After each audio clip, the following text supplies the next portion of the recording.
at some point, no matter how good you are, there's going to be somebody that comes out claiming to have a better workout or a better brand or a better, widget. And so, I think you've got to expect that your community are going to go and test that. But if you've got that culture, if there are social connections going on, and they feel like they're a part of something, they're going to come back. Hey, fitness fans, welcome back to the Future of Fitness podcast and interview series. This is your host, Eric Malzone, and this is episode number 109. I talked to Luke Armstrong. He is a CEO at F45. So if you're not familiar with F45, it is a extremely fast-growing franchise of gyms. Started in Sydney, Australia, where he's from. It is now spanning the globe. I think at the time of this recording in their interview, he said he's around 1,300 gyms. I'm sure they are now well past 1,500 and growing and looking to expand into huge markets like Asia and a couple areas as well. So and just, their story and what they've done and how they've made, things like functional fitness, CrossFit, for example, into a more adaptable model that can scale. It's brilliant. It really is. I'm a huge fan. So lots to learn in this episode. And before I do that, I just want to read a review from Read Views, whoever that may be. A 5-star review for this podcast. Eric finds great people to feature and brings the best out of people he talks to. His authenticity and sincerity really comes through. Be sure to subscribe. You will enjoy it. Thank you so much. And I hope you do subscribe. Please go to iTunes or Stitcher, wherever you're listening to this, and subscribe to this show. It's also on YouTube. You can do it there. Leave a great review. And if I see the review on iTunes, I will read it on the show just like I did for Read Views. Have fun with it. It only takes 2 minutes, right? If you're getting value out of the show, do me a favor, go do it. I would greatly appreciate it. We put a lot of work into these. And if you're finding value, give us a review. That's it. Subscribe. Simple, right? So without further ado, let's get into episode 109 with Luke Armstrong from F45. Enjoy the show. All right, Luke Armstrong, my friend, welcome to the show. It's going to be a lot of fun having you here. Thanks for having me, Eric. Regards from Sydney, Australia. Yeah, this is great. I love, first of all, I love Australian accents, so that always makes it, puts me in a better mood. And then, it's just so cool that I get to talk to people from all over the world and, seemingly in the same room and have really insightful conversations. And, primarily we're going to talk a lot today, I'm sure, about F45 and the amazing things you guys are doing with growing that business and what it means, the things we can learn from as an industry, from what you guys are doing. And I think before we do that, can you just give us a quick bio, Luke? Tell us about yourself and we'll get into the other things. Sure. Yeah. So I'm Australian. I grew up in Sydney. Athletics was really, really important to me. All throughout high school, played basketball very intensely, and really developed a love of training, which, I've kept my whole life. In my 20s, I started to focus on the career. I spent some time in London, Switzerland, and New York City working in finance. And then at about the time we had our first child, we decided to relocate and uproot, come back home and put the proverbial roots in the ground. It was at a time when I'd been thinking about, alternative careers for some time. The whole Lehman fiasco really I think caused a lot of people in the industry to kind of rethink their purpose. And so, if I'm honest, it was rather serendipitous. I just came back without really a plan, but it kind of put me in a position where I could start to consider alternatives. And a good friend of mine, lifelong friend of mine, Rob Deutsch, who had has a similar background, had come home from the UK about a year prior and decided to start again. His passion was training. He started he got his accreditation and started a small group fitness business, started outdoors, and then he moved it indoors and basically developed in very little time, about 12 months, this cult following, which was the genesis of F45. And so at that time, coming back, we reconnected. I was in a position where I didn't really have a lot of control over, what was going to happen in the short term. So I decided to refocus back on getting fit, which was something that I could control. So he invited me down, and that was the beginning of my experience with F45. We started a conversation about, what the next step was for him. It was very clear that he was onto something. The gym was just bursting at the seams, basically. So at about that time, he had the idea to begin franchising it, which in Australia, I mean, the franchise industry is developed. It's nowhere near as mature as you see there in North America.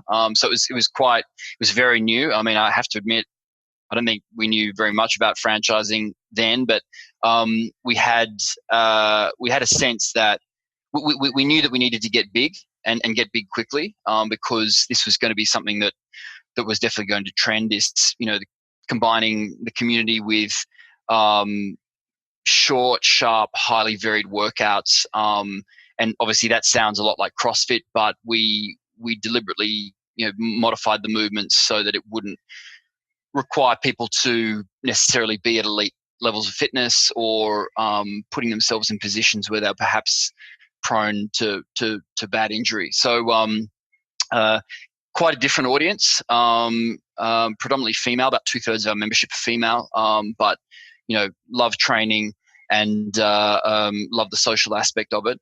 Anyway, sorry, I got off on a bit of a tangent, but we started franchising it domestically. Our focus was we wanted to get to about 20 studios in the first year, and fast forward 12 months, we were at 110 franchises sold. Wow. So it really exploded. The more we opened, the more it caught on. People were being introduced to this, and a lot of the users were becoming really enamored with the whole phenomenon, and then wanting to put their capital at work and join us in this mission. And so the domestic chapter lasted about 3 years. We sold out Australia in that time, 550 franchises, and then started franchising offshore.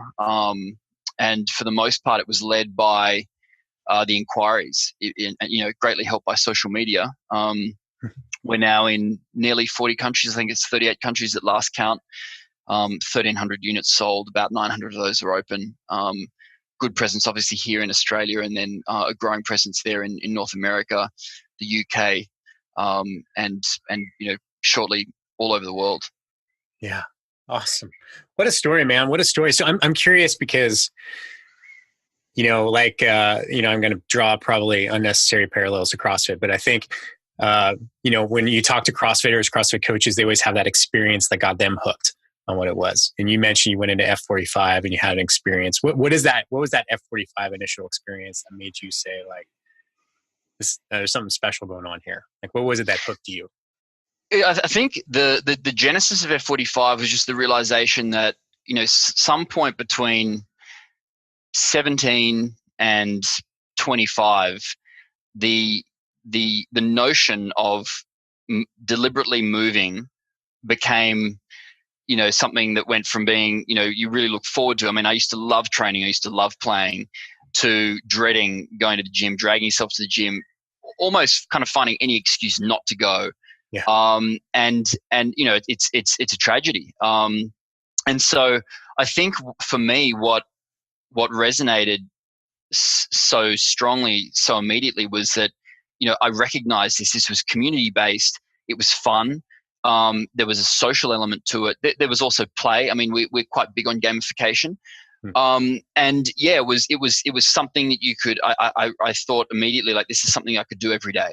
And it was it's a lot of fun moving. That endorphin rush you get after a great workout, there aren't too many things like that. And the more you do it, the better you function, the better you look, the better you feel, and it becomes, very, I think, self-reinforcing. Yeah, cool. I like that. And the gamification, that's always been a huge factor, I think, in any type of adult exercise program. Because you're right, man. I reflect now, listening to your words, and somewhere, as an athlete my whole life, probably mid-20s is when I was like, this working out thing is really become a chore. And then 5 years later is when I kind of got into CrossFit and found it to be a lot more fun. And with F45, from a training standpoint, not necessarily business, but it's similar. It's functional. It's high intensity at certain points, but there is no like Olympic weightlifting, right? Is there gymnastics involved? What does it look like from a programming standpoint? Yeah, I mean, in basic terms, most of our workouts are a 45-minute interval circuit. Okay. There's a heavy emphasis on functional movement. The F in F45 stands for functional 45. Okay. So, and yeah, we play to time. So, as I think everybody listening will understand, moving with the discipline of time are two very different things. And so, yeah, the workouts are short, sharp.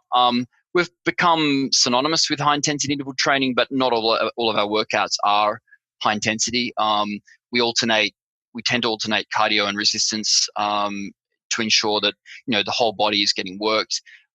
We go through phases where we focus on different muscle groups, different energy systems. The intention with the programming, I mean, there's a lot of substance behind the programming, but I think the variation from both a physical and a neurological standpoint ensures that it never feels boring or repetitive. You're always being forced to do different movements. Some well, like a burpee. Others might be you might be doing for the very first time. So we try and navigate that line between providing a structure and a format which people know and understand. When you turn up on a Monday morning, and it might be an Athletica program, which is our signature cardio workout. It's one of our longest standing workouts. It's going to be 9 stations, 45 minutes, 27 people, but you don't know exactly what you're going to be doing in that workout. So I think that's the similarity with CrossFit. The community, the functional modality, and the discipline of time. But yeah, where it's different is that there's no Olympic lifting, there's no gymnastics. I think we've done quite a good job of creating a way of training which is scalable, and I know that term gets a lot of use at the moment. But you could be a first timer and come in and pick up, do an F45 workout and get a really great workout, and you could be training next to an athlete who trains with us on a daily basis, and you won't be lost, you won't feel left out. And so I think, if I might say, we've probably done a better job at creating a more diverse environment, which is, from a commercial standpoint, I think has really helped our franchisees there. They're not just catering to, that elite top 1 or 2%. And I know that some people will argue that with respect to CrossFit, but we very much advocate come one, come all, and we pride ourselves on being able to cater to all levels of fitness, and be a gateway for a lot of the community who until now have really dispelled the notion of going to gym because their prior experience was so discouraging. Yeah, and ultimately, when one of the things that separates CrossFit, one of the things that kind of holds it back, is the technicality of the skills that you have to learn. That was a big thing. Is I would love to have, from a marketing standpoint, when as I own my CrossFit affiliate, I would have loved to have been like, hey, 2 weeks for free. Come in, check it out, get a vibe, right? Because once people get in the community, they get a vibe for what it's like, they can feel it and they can experience it. There's a good chance they're going to get hooked. CrossFit, you couldn't do that, because you can't just take someone off the street and be like, okay, cool, today's Tuesday, we're working on, a snatch balance, right? Good luck. Because what happens then, the coach takes, 80% of their time making sure this new person off the street is not getting hurt, right? Because there needs to be some kind of proper on-ramping program where, with your guys' program, it eliminates almost all of those problems and objections, right? It goes straight to it, be like, hey, join the community. These workouts are, universally adaptable to most people. And that's like the truth. Like we talk about in CrossFit, like, okay, well, cool. Someone who has a shoulder injury can still do snatching. They'll just do it with a PVC pipe, or they'll do it with a dumbbell, but sure, it's not the same. It's not the same. It's just not. So I think that's, where maybe a better mousetrap has kind of come in and taken a lot of things that you guys have learned, or that people have learned from CrossFit that are valuable. That makes it a lot easier to market, I would imagine, right? Yeah, it probably does. I mean, I've never really thought of it like that, but yeah, look, having a product that you have great faith in its application to, virtually anybody, does allow you to be very aggressive with the marketing. And I think, that was something that we were known for initially was, a lot of people said, oh, these guys are phenomenal marketers. I'm not sure, well, maybe that was true, but we just stood by our product, and, we were very happy to, put $500 behind a targeted Facebook campaign for a month or two, and get those leads in if that's what it took. But, at the end of the day, again, not dissimilar to CrossFit, I think the thing that really sold it and continues to sell it is the advocacy from its community. So, the marketing philosophy in a nutshell, which definitely has relevance in CrossFit as well, is, digital. So, before you open, a lot of digital marketing, get people interested, give them an offer, and then get them into the gym and deliver on those expectations so that you'll grow membership and then reward those members of your community for becoming advocates and getting people involved. The great thing about group fitness is that it's such a better workout when you've got a buddy or your brother or your sister next to you, assuming you like your brother and sister. And so if you've got a great product and it's inclusive, it's community based, it does a lot of the marketing work for you. I think the other thing we've learned is that marketing to the female segment or being popular with that segment has also been quite helpful, because naturally, I think it's fair to say that women will refer better than us guys. If they find something that they love, the next time you see them, they'll bring their best friend or their mum, as the case might be. And so that has also helped us being very female friendly and providing an environment where girls don't feel intimidated or out of place. It has also, from a commercial standpoint, been a real boon. Yeah. Oh, absolutely. I mean, I look, in many of my longstanding male clients came because their wife had already joined or their significant other had already joined. That was the always joke, is like, the wife or significant other comes in, she gets in good shape, she goes on a hike with her husband or boyfriend, makes it to the top of the hill, the guy's dying. He's like, okay, now the ego kicks in, right? Like, okay, fine, I'll do this F45 or CrossFit thing, fine. But yeah, women are definitely more fun to market to, because you generally see success with it. And if someone's thinking about, you're like, hey, I want to own an F45, right? What does that process look like? Or is there I'm sure there's an application process. Like, how do you guys walk people through that ownership? Sure. Yeah. So there is a process. I mean, we are, I suppose it should be noted that we are a franchise system, which is another, I guess, key distinction from CrossFit. So there is a defined business system that supports the delivery of our workouts. And essentially, in a nutshell, it's relatively cheap to open, very simple to operate, doesn't require a huge, workforce, and ultimately profitable, as long as it's executed correctly. So to the application process, yeah, I mean, most people would apply online, and it'd come through the inquiry, come through to head office. We would spend probably about 2 months in consultation. There's 3 rounds of interviews, and then at the end of that, if the decision was made to go forward, and we were happy to bring them on board, then we would bring them to either headquarters in Sydney or Los Angeles for a 5-day induction, where we cover as much as we can on the system, both the fitness systems and also the business system. And then they will start the process of getting operational, which on average takes about 4 to 5 months. So they'd have to find a location, hire staff, conduct their pre-open marketing, do the construction, and then open. The process takes about somewhere between 3 and 5 months, usually depending on the length of time to secure that location. Awesome. And do you think, like, when you look at the most successful F45 franchise owners, which I'm sure you guys analyze this data, what does that person look like? Is there a certain, avatar, or is there a certain level of business acumen that has to come into it? Is it people who have been training people for a decade? Like, what are some of the most successful F45 owners out there? What do they look like? Yeah, so I think a lot of people at first, on first inspection, come to the view that, it's all about the location or it's all about the trainers.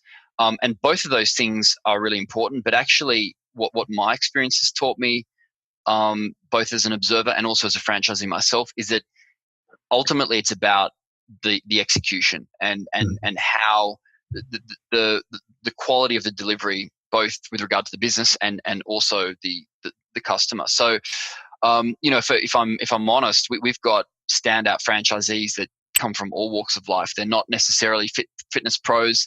They're not necessarily entrepreneurs. They're firstly, they're passionate about fitness, and their buy-in to F45 is very strong. They're good team players. They're very thorough. They understand the importance of delivery and execution, marketing, and ultimately community and culture. There needs to be a certain level of financial standing. It's probably going to cost in US dollar terms, realistically, it's probably going to cost somewhere between 200 and 250K to get operational. So, this is not a backyard operation, but within the realm of opening up a gym, it's pretty accessible. So those tend to be the common traits of the best operators. And we'd like to think that our system puts a lot of contingency around that. So if you're a great trainer and not so strong on the business acumen, as a result of doing the induction and following our roadmap, your chances of success are very high. I mean, touch wood, to date, we haven't had to close any boxes or any studios for commercial reasons. So it's so far been a pretty successful model commercially for our franchisees. Yeah, it's smashing success for sure. You mentioned culture, right? That's a big part, I think, of any, what I would classify as like a micro gym or, small box gyms. How do you guys get that sense of culture? Do you have a roadmap for that? Do you give like certain criteria of how to develop culture? Because that's something that a lot of people want. People want culture, they want community, but they don't know how to foster it, And I think anytime you see, success, you guys have just grown like wildfire, right? There's always got to be that community aspect. People want to talk about it. It's the buzz, right? Is there something you guys have done intentionally to create that and create it for all of your franchisees? Or is it something that you just was kind of baked into what you guys were doing through the founders and the vibe of it all? Look, I think it's both, if I'm honest. I mean, certainly being a community-based format helps. I mean, it's a social outlet. Yeah. But also recognizing that and building around that has helped. So, as I said, when we're screening these candidates, we want to know these people coming in are strong on communication. Mm-hmm. I like to see personally, I like to see some sort of history of team sport or team involvement. It might not necessarily need to be sport, but it could be in the professional sense. There's going to be an interest, we know, in connecting outside the gym. So the best operators go above and beyond and create opportunities for their community to opt into, I don't know, watch the Super Bowl or go and have a barbecue after one of our challenges or have a Christmas party, whatever the case might be. Yeah. I think social media also plays a big role because it's it's our shop front in this day and age. So having engaging, inclusive social media presence is also vital. So yeah, I mean it's a combination of both those things, but it's certainly a focal point. And as I said, I think ultimately the most successful operators, and this probably doesn't apply just to F45, recognize that the culture is actually paramount. You can have an off day. Trainer might not be, might not have had the best night's sleep, or the music, the playlist might not be great. But if you've got a great culture going on, it's going to keep people coming back. So the way I regard it is, often our workouts and kind of the noise on the street will bring people into the studio, but it's the culture that's going to keep them, because at some point, no matter how good you are, there's going to be somebody that comes out claiming to have a better workout or a better brand or a better, widget. And so, I think you've got to expect that your community are going to go and test that. But if you've got that culture, if there are social connections going on, and they feel like they're a part of something, they're going to come back. Yeah. Yeah. It's interesting. And I started in the CrossFit movement around 2007 and seeing that thing boom. And, I'll probably get lambasted for saying this by somebody, but, I feel like it's even in some ways taken the place of what church has been to a lot of people over the years, especially like, you go to, a successful F45, I would imagine, or even, CrossFit affiliate, you go to on a Saturday or on a Saturday morning and you get to feel what it's like to have that community of people. Everyone knows 100%. It's a really, really cool thing. And I think it's taken that tribal, I don't think it has, it's taken that tribal feeling and it's boiled it down into something where people go to that's not really dogmatic, right? No, it's training hard is the ultimate leveler. It's when you're in there, you're in the pain cave and you're in there with other people. You might have nothing else in common except that you're in there hurting, and it's incredibly, there's a bond. And so look, just to back you up, I've had that realization many times that this is communion, and it's a commonality, and I think. This is what I spend a lot of my time now, not in the markets that we have great presence. So I spend a lot of time in these sort of new frontier markets. And so I see that the one great thing about fitness is that it's a universal language. And this boom that we saw in boutique fitness that kind of emerged out of the global financial crisis, the most recent one, is not just confined to the Anglo-speaking world. It's very much happening in Asia. It's happening in Africa. It's happening in the Middle East. It's happening in Eastern Europe, and it's awesome. You could have nothing in common except the fact that you're gonna go and get it for 45 minutes with someone else, and it's a great. It's like a universal language now. Yeah, it crosses religion, it crosses language, it crosses culture, it crosses history. Yeah, it really is cool, and it. I think you and I were connected by Natalie Dow out in Singapore and talking to her about, this. Shout out to Nat. Natalie, she's awesome. What is it? Rock or something? Rockstar Arms. Rockstar Arms. Yeah. Rockstar Arms. Check her out. The boom that's going on there, and it's universal. It doesn't matter what religion you come from, whatever it is, fitness is fitness, and it has this movement behind it. And there's amazing things going on in the Asian market, which I'm sure you guys are familiar with. So you mentioned something about emerging markets that you're going into, and that's exciting. It must be a fun part of your job, right? Kind of sniffing out where new opportunities are. Give us some insights. What have you been looking at? Is there any areas that you think are kind of the next big boom in fitness?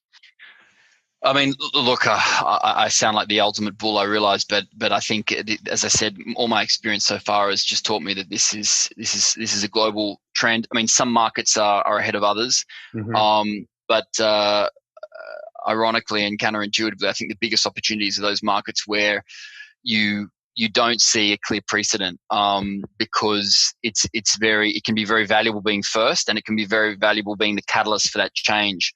Look, when you're on the ground in Asia, you can see that there's a real interest in, a lot of the things that we in the West take for granted now, both in terms of education, in terms of wellness, in terms of diet.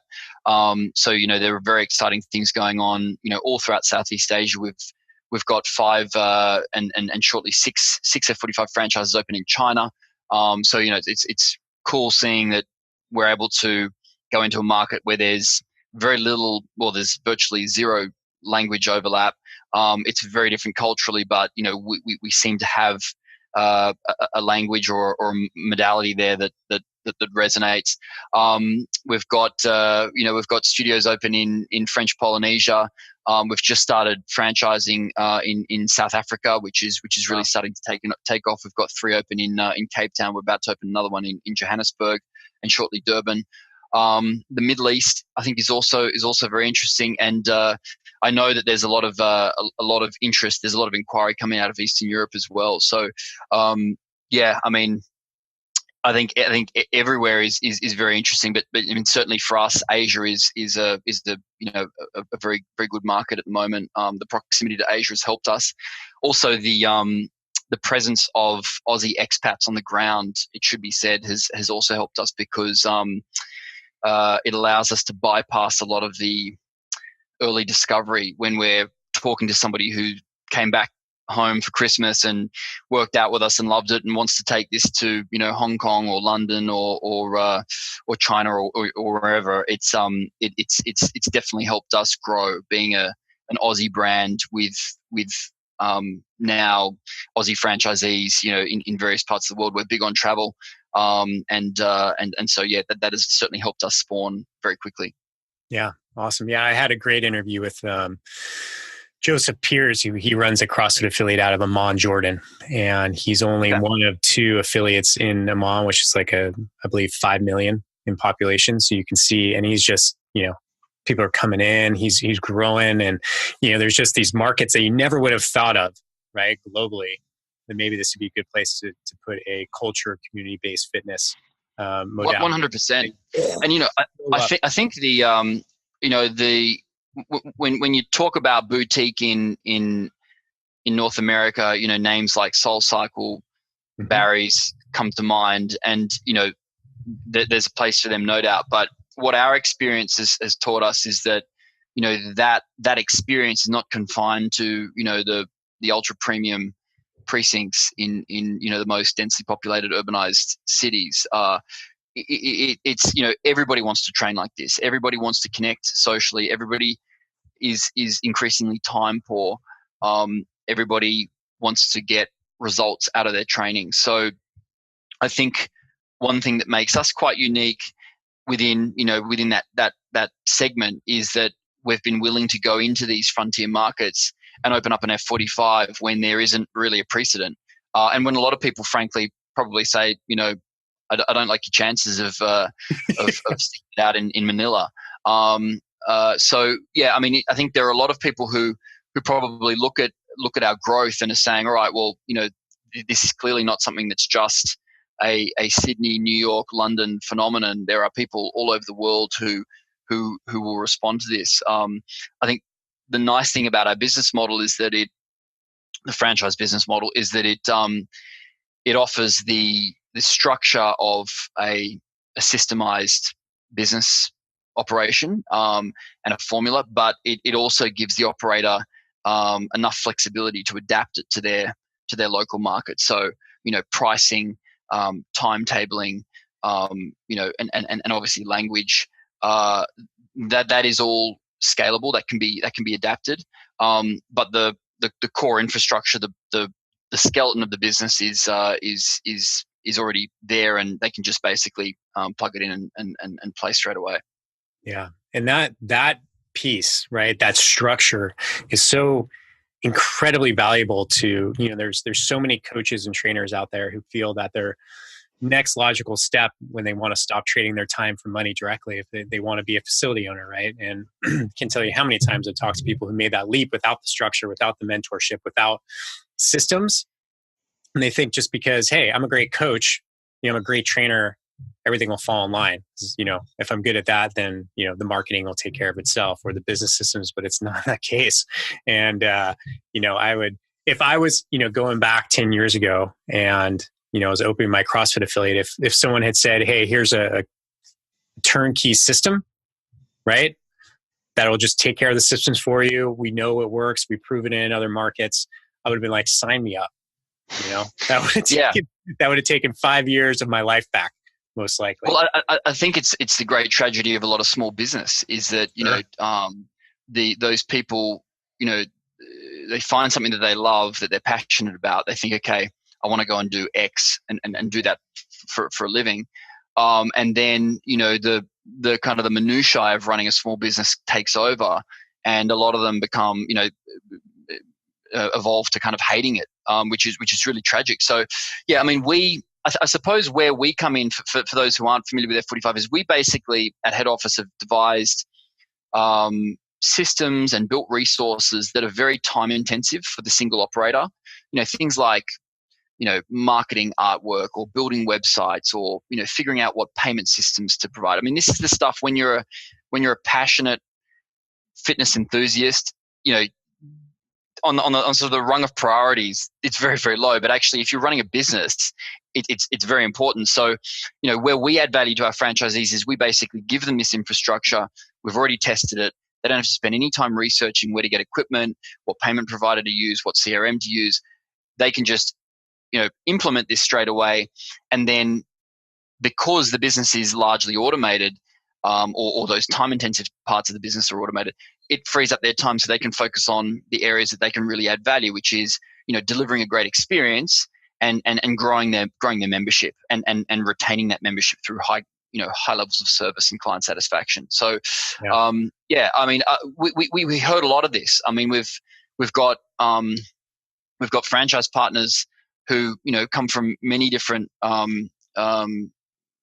careers in the industry, and it was a common pain point that they just felt they went in with best intentions, and then their expectations weren't met, or they didn't realize how much time was actually going to be required to go into the business itself, and in the worst case, it just kind of swallows them up, and they've got to just rebuild. So yeah, we took note of that, and we felt that, I mean, CrossFit really shone a light on a lot of new approaches to fitness, both in terms of training and in terms of opening a gym, opening a box. It was pared down. It was very basic. In many cases, you didn't need a lot of equipment, but we felt that there was a big part of that needed some work. I mean, it's a very libertarian community in many respects, but when it comes to business, if you're going to have people, flying your flag, we feel that you really need to be there to support them and play to perhaps their weaknesses. And for many athletes, many fitness pros, business is a vulnerability. Yeah. No, I think you nailed the problem that you guys solve. Really, I mean, that's it. Is great coaches who want to be business owners, people truly passionate about fitness, but they need the systems. They don't want to figure it out. It took me 4 years to get to the point where I can work on all those things you were talking about. Just 4 years to get there, right? Yeah. So I had enough time to work on the minutia, and it wasn't overwhelming, right? And then I got to work on it, and then I got to implement it. So it took another 2 years. So 6 years in, I'm probably at the same point that many of your new franchise owners are at right from the get-go, because they invested in systems. So it's, from that standpoint, it's a beautiful, elegant solution. And, I know you guys are starting to expand a little bit, right? Some of the focus or the service offerings within F45. So give us some hints, man. What's coming down the pipe? Or I think you guys have already made an announcement, and by the time this airs, it'll definitely be out there, I think. Yeah, sure. So, I mean, the typical F45 user is 25 to 45. Time poor, might be because they're a professional or parent, and they love fitness, they love community, and have generally responded very well to our proposition. We have been conscious that there are other parts of the community that we weren't catering to, and now that we feel very confident with our core offering, we're starting to branch into these other segments. So last week we had our conference. We're holding this interview in October, so it might be a little late as you mentioned, but yeah, we had our conference here last week in Melbourne. We announced that we are bringing out 2 new systems, dedicated programming for minors aged between 11 and 18, and that'll have a focus on team-based functional movement, which will be designed to support these kids physically, emotionally, and mentally through some of the most formative years of their life. And then we're also we're going to release programs aimed at the seniors segment, which is kind of regarded as 60 years and above. Mm-hmm. Some of whom already are training with us, and that's fine, but many of whom don't the current F45 proposition doesn't resonate. So it'll be scaled down movements, strong emphasis on community, strong emphasis on prolonging life, and ensuring that these golden years are some of the best years. We're now expected to live a lot longer. I think a lot of people, we work hard into retirement, and then we get to retirement, thinking, okay, now it's time to travel or spend more time with family. But perhaps if we haven't been looking after our bodies, it's harder and harder to do. So we're going to be catering to those segments, and I hope by the time this airs, this should be in effect. Oh, that's awesome. So if you're a current like F45 franchise owner, you guys will just help them implementing these new plans. And I'm sure, as new people come in, is it stacked? Is there phases, like you build up your 25 to 45, then you stack up to, another option, then you stack up to, another additional service offering? How do you guys structure that? To begin with, so we're testing this in Australia to start. Okay. So Australia and New Zealand will be the first markets to get X, and we're expecting to learn a lot through that experience, and then we'll release it globally. Franchisees can potentially access everything at once if they were to start up. I think in reality, they are more likely to probably cut their teeth on the core offering, and then venture into the minors and the seniors, or F45X as we've called it. So it will be staged. We'll be releasing this from March, and time will tell, but I would expect that this will be global from sort of September next year, September 19. Yeah. No, that's awesome, man. Those are two segments that are hugely, especially you look at Western culture and that age group of 11, 18, and that's when you really, if you can stave off obesity between those ages and, and increase activity levels and make it a habit at that age, you're doing a huge justice to communities, because it's a big problem. I was a chubby kid, ages 9 to 10, and then I started to get into sport, vigorously, and it changed probably the path of my life. Right. Otherwise, I would just be eating kudos and playing video, Legend of Zelda for the next 7 years. If people even know what that is, but I think you do. Yeah. So that's just give me some goals, man. I'm sure you guys, because you have how many current, as of October 29th, 2018, how many franchises do you have right now? So we've franchised about 1,300 territories around the world, and in broad terms, it's Australia, New Zealand, it's North America, it's the UK. Those are kind of our real strongholds, and then we're kind of scattered throughout around that. Look, our goal, frankly, is to put F45 within easy reach of anybody who wants to be involved, wants to try it. And so, we're interested in franchising globally. We very much see this as a global phenomenon. I did some modeling recently that seemed to show that the saturation point might be as many as 20,000 outlets around the world. So, we're about 1,300 in. We've got a lot of wood to chop. A lot to learn about, how to implement this in different markets. I think it's going to get a lot more interesting as time goes on, which is nice. We've got some really cool collaborations coming out. We have our own shoe that we also announced last week in Nice. Collaboration with APL, which is a US brand that we're really excited about. It's been really well received with our community. Certainly, apparel and merchandise is something that is going to get a lot of focus now that we've got a very established brand. Nutrition, we've started down that path recently. We're doing meal prep for here in Australia. We're testing it, and that's been really well received. There's also an opportunity for supplement lines, and even active escapes, which is now starting to become more and more mainstream. So I think this is the really exciting thing about being in the fitness and wellness space, is that this is really the very beginning. And I suppose you and I kind of sit at the very forefront of this phenomenon. But my message to the critics and the skeptics is that if you think that the $50-$60 a week gym membership is just a sign of the times, I mean it's only starting. So yeah, there's a lot of opportunity on the physical side, the business side, technology side. I mean, we haven't even really talked about technology, and that's also a really interesting part of the fitness space. I think it's going to become more and more integral. So, yeah, I mean, look, I think we've now got a really strong platform from which we can start to explore these paths. As a head office, we're not burdened by debt. We're entirely funded through cash. So, and now that we've got a strong network, we've got the resources. We can start to explore more and more of these avenues. So yeah, we want to remain entrepreneurial. We want to continue to test. We're not afraid of making mistakes as long as we recognize those mistakes quickly and adapt.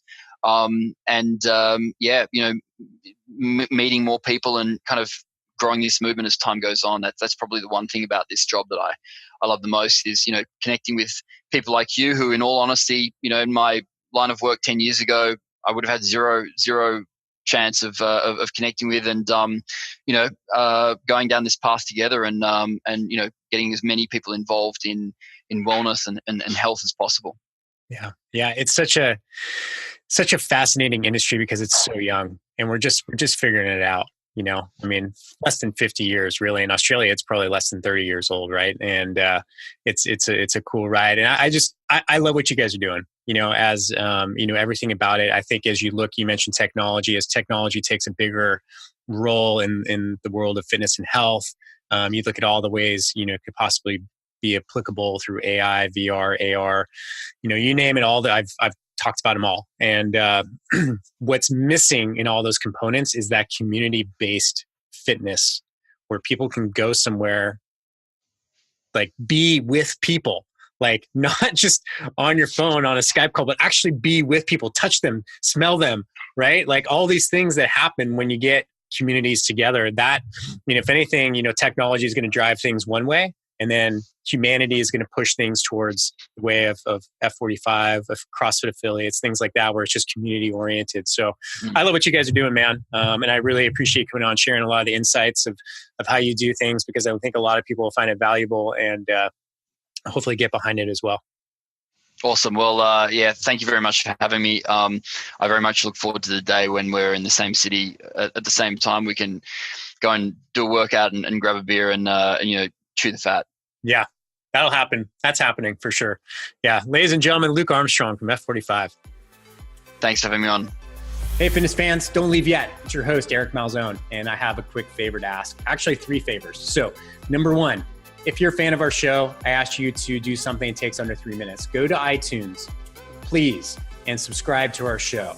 Please, please, please. It means so much to us. It's so important. And then give us a favorable review. We would really, really appreciate it.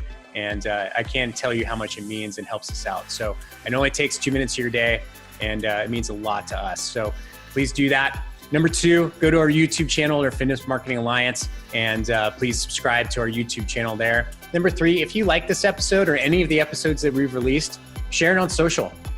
That's huge. That's a big deal for us. And we put a lot of work into these episodes, trying to give you great, actionable content for the fitness industry. So that would mean a lot. And that's it. So we have some big plans coming up for this show. I'll be talking about that in the next couple episodes. But thank you so much for listening. It means so much. And if you have any questions, please reach out to me. I love to hear from everybody. Eric, ERIC, at fitnessmarketingalliance.com.